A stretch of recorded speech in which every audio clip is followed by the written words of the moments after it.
بە ناوی خوای بەخشندەی میهرەبان جەماوەری ئیسلام دۆستی هەرێمی کوردستان قوتابیان و لاوانی خۆشەویست، چەند ساڵێکە هەوڵ دەدرێت بۆ بڵاوکردنەوەی بیر و فکری سەراب ئاسایی ئیلحاد لە هەرێمی کوردستاندا و ژمارەیەک دەستگاوتە وژم بە ناو و شێوازی جۆراوجۆرەوە لە کاردان بۆ بەڕێوەبردنی ئەو شەپۆلە و برەوپێدانی. ئەمەش بێگومان بە هاوکاری و کار ئاسانی و پشتیوانی کۆمەڵێک کەس و لایەن و دەستگای بیانی و ناوخۆییە. ئێمە لە ڕێکخراوی قوتابیانی کوردستان پاش لێکۆڵینەوە و سەرنجدان لەو پرۆسەیە و لەو پرۆسەی بەلاڕێدابردنە بە پێویستمان زانی وەک جێبەجێکردنیەکی سەرشانمان پرۆژەی سەرابی ئیلحاد ڕابگەێنین و بۆ ڕوونکردنەوە و دەرخستنی تێر و تەواوی ئیمان و بێباوەڕی و بیری ئیلحاد.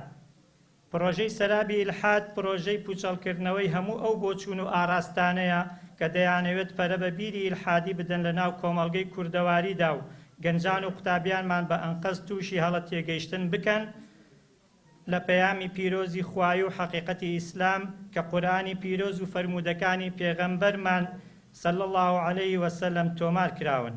ئەم پرۆژەیە بە شێوازێکی زانستی و کردداری کار دەکات لەسەر بانگهێشتی هاونیشتیمانیانی هەرێمی کوردستان بە گشتی و قوتابیان و گەنجان بە تایبەتی بۆ ڕاستەڕێی ئیمان و دوورکەوتنەوە لە بیری ئیلحاد و بێباوەڕی کە لە سەراب زیاتر هیچ بنەمایەکی مەنتیقی و فکری و زانستی نییە.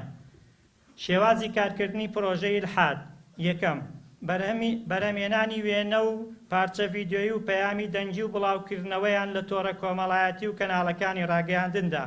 دووەم، سازدانی چالاکی جۆراوجۆر لە شێوەی کۆڕ، سیمینار، کۆنفرانس، خێوەتگا، پێشبڕکێ و خەڵاتی خوێنەر و نووسەرانی بواری ئیلحاد و چەند چالاکیەکی تر.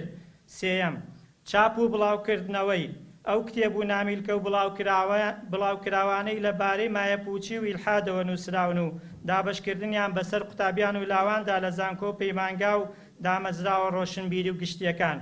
هاوکارانی پرۆژەی ئیلحاد، سەرابی ئیلحاد. هاوکارانی ئەم پرۆژەیە بریتین لە هەموو ئەو نووسەر و وەرجێڕانەی کە خامەکانیان خستووەتە خزمەتی پەیامی پیرۆزی ئیسلام و توانیویانە وەڵامی بیری ئیلحاد بدەنەوە و موسڵمانان لە مەرام و مەبەستیان ئاشنا بکەن، یان ئەو دەستگایانەی بەرهەمەکانیان بڵاو کردوێتەوە و تاکو بیگەێنن بە زۆرترین کەس لە هەرێمی کوردستاندا. هەروەها هەموو ئەو خێرخواز و دەوڵەمەندانن کە ئامادەن ماڵ و سامانیان لە پێناو خوا و بۆ سەرخستنی پەیامی پیرۆزی ئیسلام ببەخشن و سپۆرسەری کارەکانی پرۆژەکەمان بکەن. وەسەلام عەلەیکوم وەڕەحمەت الله وبەرەکاتو. ڕێکخراوی قوتابیانی کوردستان لیژنەی باڵای پرۆژەی سەرابی ئیلحاد 22/4/2019 شاری سلێمانی.